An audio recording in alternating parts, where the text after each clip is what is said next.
If you've ever skipped a triathlon brick session and secretly wondered, will this absolutely destroy my race? You're not alone.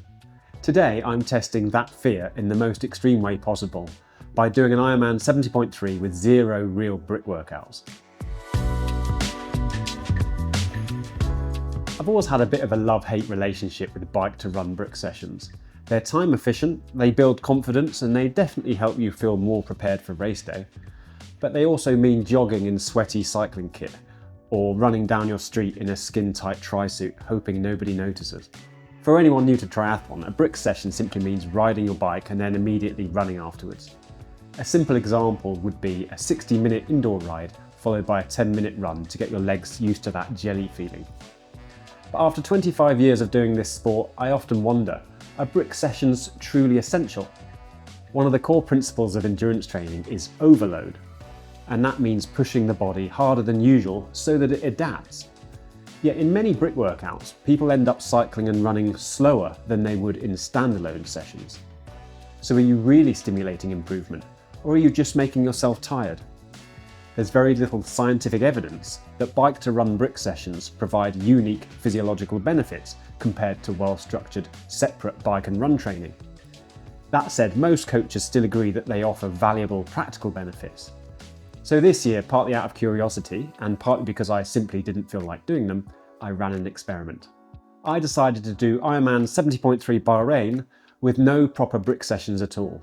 Now, those of you who regularly watch the channel might know that I attempted the Ironman 70.3 World Champs in Spain 4 weeks before I raced in Bahrain.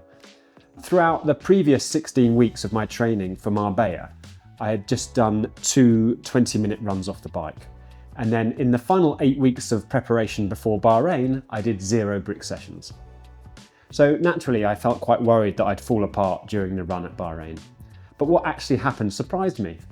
I ended up running one of my best ever half marathons in an Ironman 70.3, clocking 1 hour 22 minutes and 5 seconds in warm conditions. And it was the fastest run in the 50 to 54 category that I'm in, and also faster than the 2 age groups below it. So does this mean that nobody needs brick sessions anymore? Is it proof that they don't work? Well, not quite. Even though the Bahrain experiment went well, I still believe brick sessions have 2 important practical benefits. The first is confidence and familiarity. So that first kilometre off the bike can feel wobbly, heavy and slightly ridiculous. Brick workouts help you normalise that sensation so that it doesn't mentally derail you on race day. Just knowing you've practiced running off the bike removes a lot of anxiety. The second thing is pacing, gear and nutrition practice. So brick sessions are perfect for dialing in your race day setup. You can test your kit, nutrition, hydration and pacing strategy to see how they translate from the bike to the run. If something doesn't work in training, it probably won't work in a race either. When I look back at my race in Bahrain, there were 2 key reasons I think I ran well, and they had nothing to do with brick sessions. The first was sensible bike pacing.